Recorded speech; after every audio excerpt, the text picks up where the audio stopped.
नमस्कार, मैं डॉक्टर रेखा RC online academy में आपका स्वागत करती हूँ। आज मैं आपको उत्पत्ति के आधार पर शब्दों का वर्गीकरण कैसे हुआ है उसके बारे में बताऊंगी। इससे पहले के वीडियो में मैंने रचना के आधार पर वर्गीकरण को बताया था। अब मैं उत्पत्ति के आधार पे जो हमारे शब्दों का वर्गीकरण कैसे हुआ है वह बताऊंगी। तो उत्पत्ति के आधार पे हमारे हिंदी भाषा में 4 तरह के विभाजन बताए गए हैं, लेकिन जैसे जैसे हिंदी अग्रसर होती जा रही है या आगे की ओर बढ़ती जा रही है, उसमें एक नए प्रकार के शब्दों का भी समावेश हुआ है। वे हैं संकर शब्द। तो उस आधार पर अगर हम जानेंगे तो हमें 5 प्रकार के शब्द प्राप्त होते हैं। पहला है हमारा तत्सम। तत्सम शब्द वे हैं जो संस्कृत भाषा से ज्यों के त्यों हमारी हिंदी भाषा में आए हैं या हिंदी में आए हैं। तद्भव शब्द वे शब्द हैं जो संस्कृत भाषा पाली भाषा से चलते हुए उनका रूप परिवर्तन हो गया और वह रूप परिवर्तन के आधार पर शब्द जो हुए वे तद्भव शब्द के अंतर्गत आते हैं। उसके बाद है देशज शब्द। देशज शब्द वे शब्द हैं जो हमारे ही देश की भाषा, बोलियों और अलग अलग प्रांत की भाषाओं से आए हैं।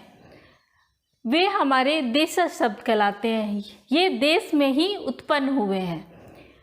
उसके बाद है विदेशज शब्द। विदेशज शब्द वे हैं जो हमारे देश की भाषा से निर्मित ना होके दूसरे देशों की भाषा से हमारे हिंदी में आए हैं।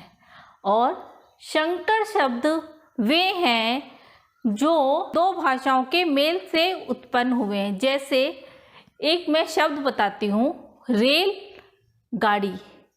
रेल अंग्रेजी का शब्द है और गाड़ी हिंदी का।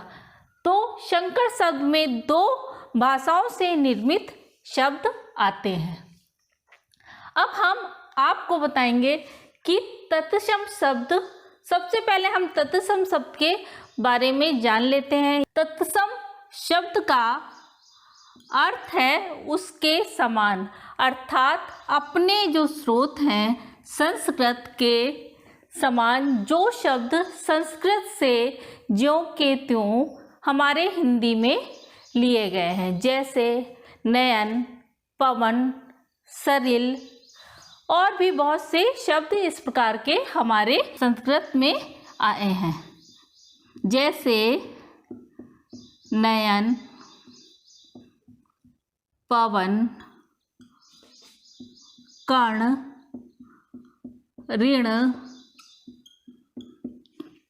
गुण आदि। हमारे ये शब्द जो हैं संस्कृत में प्रयोग होते हैं और ज्यों के त्यों हमारे हिंदी भाषा में भी अब जुड़ गए हैं। ये जो शब्द हैं हम इनको कैसे पहचानेंगे, उसके कुछ मैंने यहाँ पे नियम या रूल लिखे हैं जिनके आधार पे आप उन्हें आसानी से जान सकते हैं। तो हमारा जो पहला नियम है कि हम इसको कैसे पहचानें। पहले नियम है जिन शब्दों में संयुक्त वर्ण या संयुक्त अक्षर का प्रयोग होता है। संयुक्त अक्षर क्या है हिंदी के, वो तो हम जानते ही हैं, 4 हैं, क्षत्रिय वाला क्ष, त्र, ज्ञ और श्रा, ये पता है। लेकिन और भी संयुक्त अक्षर जो बन जाते हैं वे हैं ध्व, द्व, ह्र, हम, तो, ध्या। विद्या जैसे लिखते हैं तो ये ध्या का मतलब आधा वर्ण और पूरा मिला के जो हमारे वर्ण बन जाते हैं या अक्षर बन जाते हैं वे भी हमारे संयुक्त अक्षर के अंतर्गत आते हैं। जैसे ये है, हमने लिया है कक्षा, इसमें क्षत्रिय वाला चाहिए, तत्सम शब्द है। त्र, इसमें भी संयुक्त अक्षर है तो हमारा तत्सम शब्द। ज्ञा, ये संयुक्त अक्षर है, विज्ञान में ज्ञा। ह्र, ये हमने देखिए र लिया, हा और रा दो अक्षर हैं इसलिए ये हमारा तत्सम है। अद्भुत, ये भी दा हमारा आधा है, मुक्त आधा है, क्षत्रिय में भी आधा है, मतलब आधा और पूरा मिलके जो हमें अक्षर प्राप्त होगा वह उससे भी निर्मित जो शब्द होंगे वे हमारे तत्सम शब्द कहलाएंगे। जावित्री, ये शब्द हमारे तत्सम। दूसरा नियम क्या है, जिन शब्दों में अर्धाक्षर या आधा वर्ण का प्रयोग हो वे समानता मतलब ज़्यादातर तत्सम होते हैं। जैसे तत्सम शब्द, ये हमारा संस्कृत का शब्द है अर्थात ये तत्सम शब्द है। वस, ज्योति, व्यक्ति, वस्त्र, अभ्यस्त, ये हमारे तत्सम शब्दों में आएंगे। तीसरा रूल क्या आता है, अनुस्वार युक्त तत्सम शब्द भी तत्सम शब्द होते हैं। वह है कंठ, अंक, अंग, पंकज, सुगंध, वंदन, इसमें सब में अनुस्वार लगा हुआ है। चौथा रूल क्या है, जिन शब्दों में स्वर, व्यंजन या विसर्ग संधि हो वे समानता तत्सम शब्द होते हैं। समानता मतलब ज़्यादातर, जैसे गणेश, वैष्णव, प्रज्वलित, कज्जल, कज्जल मतलब काजल, मतलब जो अगर हम इनको संधि करेंगे तो अगर स्वर, व्यंजन, विसर्ग संधि के अंतर्गत ये आ रहे हैं शब्द तो भी हमारे तत्सम शब्द, तत्सम शब्द संस्कृत वाले शब्द यानी। उसके बाद हमारा पांचवा रूल जो है, जो री है हमारा और ड है, श है, ये वाला जिसमें गोल करके बनते हैं, शा तीन तरह के होते हैं लेकिन ये वाला श अगर होगा, ये वर्ड अगर आते हैं जिन शब्दों में वे भी हमारे तत्सम शब्द कहलाएंगे। जीर्ण, ऋण, क्षण, गुण, कर्ण, ऋषि।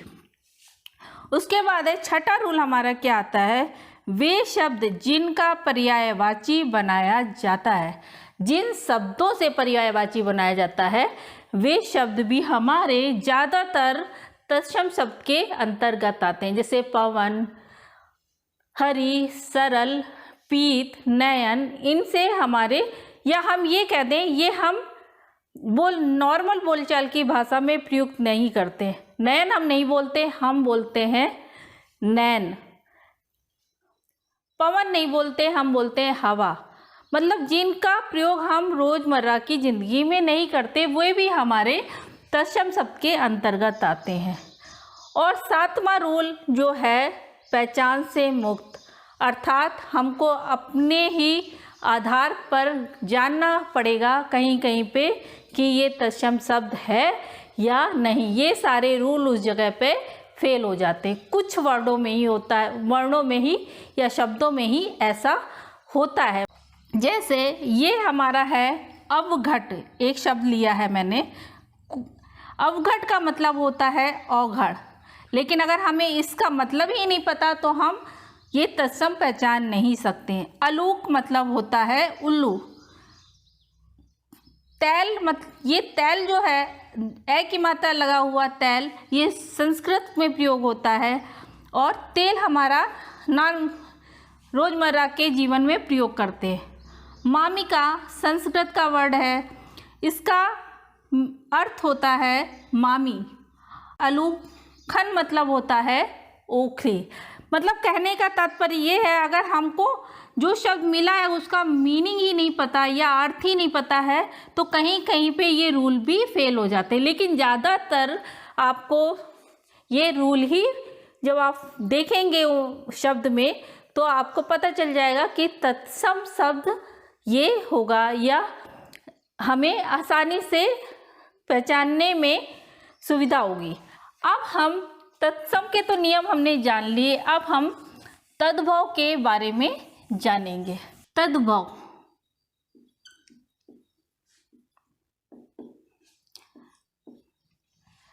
तद्भव का अर्थ हुआ भव, का अर्थ होता है उससे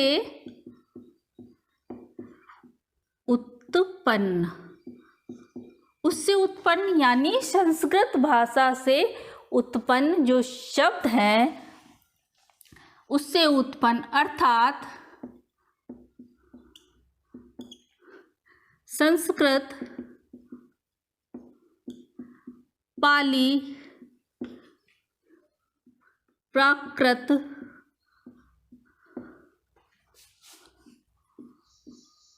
अपभ्रंश के दौर से गुजरकर समय के साथ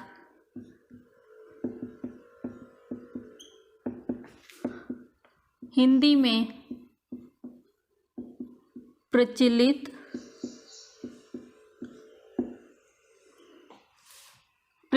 हुए।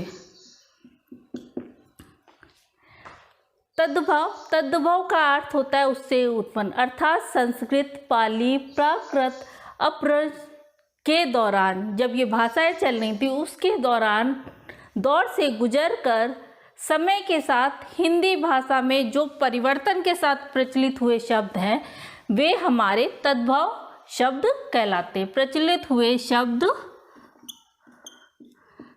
तद्भव शब्द कहलाते हैं।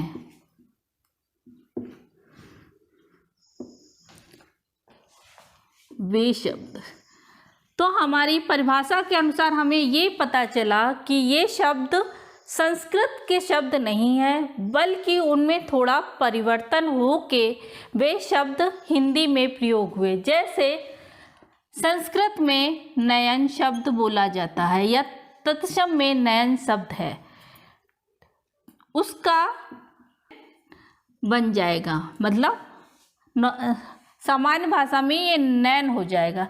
ऐसे ही दूसरा शब्द है हमारा आँख,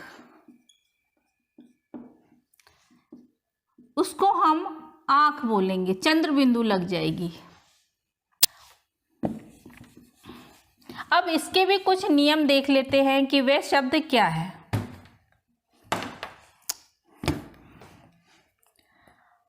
नियम,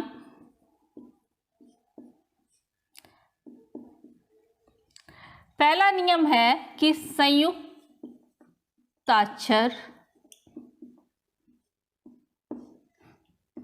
अर्धाक्षर,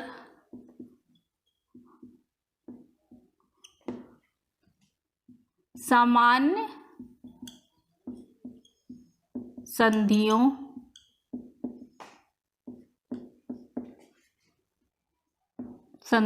वाले शब्द तद्भव नहीं है। पहला नियम तो हमारा ये हो गया। संयुक्ताक्षर, अर्धाक्षर, समान संधियों वाले शब्द तद्भव नहीं है। तद्भव नहीं है तो क्या हुए वे शब्द? तत्सम। तो यानी वे शब्द जो ये है वे हमारे शब्द तद्भव नहीं है। दूसरा नियम है हमारा चंद्र बिंदु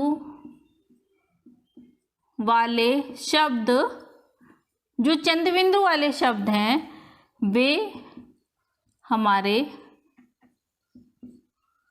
तद्भव शब्द हैं। जो चंद्रबिंदु वाले शब्द हैं वे हमारे तद्भव शब्द हैं। जैसे आँख, पाँव, माँ, ये हमारे शब्द जिसमें चंद्र बिंदु लगी है वे हमारे शब्द होंगे तद्भव शब्द। अब तीसरा नियम क्या है? तीसरा नियम है द्वित वर्ण वाले शब्द तद्भव शब्द हैं। द्वित्व वर्ण वाले शब्द कौन से होते हैं?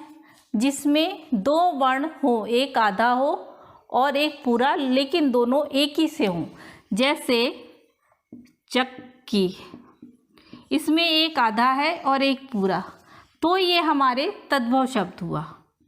उसके बाद आता है बच्चा, इसमें चा है, एक आधा है, एक पूरा है, तो ये तद्भव हुआ। और ये भी हम कह सकते हैं कि जो समान, चौथे में हम ये डाल सकते हैं जो समानता हम अपनी बोलचाल की भाषा में प्रयोग करते हैं शब्द, वे भी हमारे तद्भव शब्द के अंतर्गत आते हैं। जैसे हम ये तो नहीं बोलेंगे जो संस्कृत के शब्द हैं उनका प्रयोग नहीं करते। जैसे संस्कृत का जैसे एक शब्द लेते हैं, पवन उड़ रही है, पवन बह रही है, ऐसे तो नहीं बोलते, हम ये बोलते हैं हवा बह रही। तो हवा हमारा शब्द कौन सा हुआ?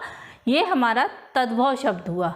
ऐसे ही हम ये नहीं बोलते कर्ण में दर्द हो रहा है, कर्ण का मतलब होता है कान, कर्ण कभी नहीं बोलते, हम ये बोलते हैं कान में दर्द हो रहा है। तो कान शब्द हमारा है तद्भव शब्द। अब हम जान लेते हैं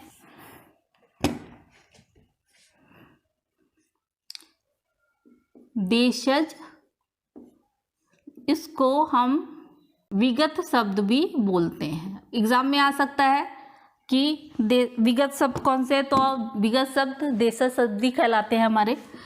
वे शब्द जो देश की या हमारे देश की अन्य भाषाओं या बोलियों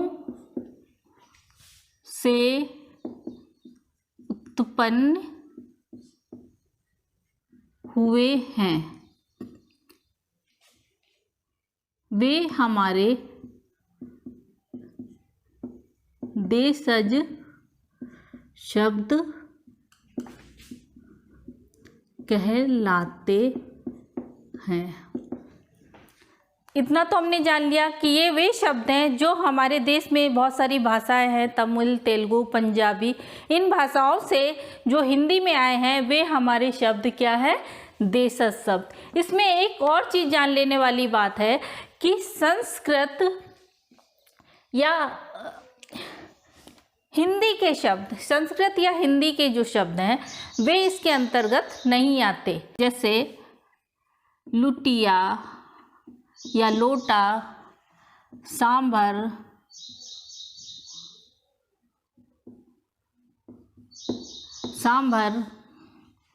पगड़ी, ये सारे जो शब्द हमें जगह जगह हमारे जो राज्य हैं उनसे हमको ये शब्द प्राप्त हुए हैं, हिंदी भाषा में वे सम्मिलित हो गए हैं। तो वे हमारे शब्द कौन हैं? से है देशज शब्द। अब हम जान लेते हैं विदेशी या विदेशज शब्द। इन शब्दों को हम आगत शब्द भी बोलते हैं। वे अब इनके बारे में जानते हैं थोड़ा सा। वे शब्द जो देश की भाषाओं और बोलियों से उत्पन्न ना होकर विदेश की भाषा से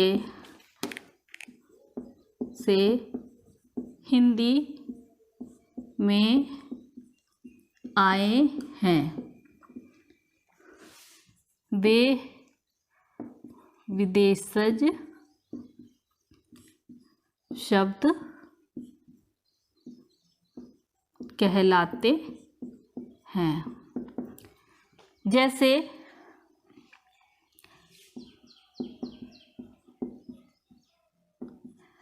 जैसे डाकघर, दवा खाना,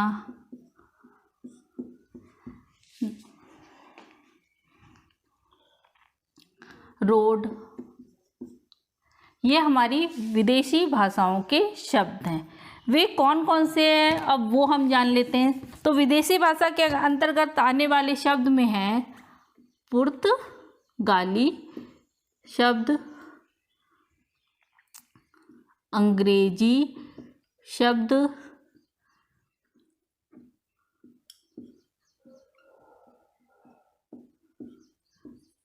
अरबी, फारसी के शब्द, चीनी शब्द ये है हमारे। और इतने तो हैं। सबसे पहले है पुर्तगाली शब्द रुमाल, ये पुर्तगाल से आया हुआ है। जलेबी, ऐसे ही अंग्रेजी शब्द हैं रोड, कॉलेज,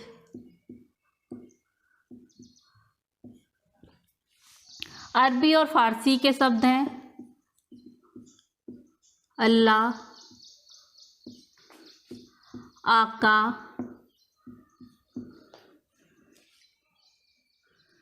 चीनी के शब्द हैं ऐसे ही चाय, चीनी। ये तो हमने जान लिया कि तत्सम, तद्भव, देशज और विदेशी शब्द कौन से हैं। अब आता है संकर शब्द। संकर शब्द क्या है? संकर शब्द, संकर शब्द वे हैं जो दो देश की भाषाओं से मिलकर बने हैं। जैसे हिंदी और संस्कृत की भाषा,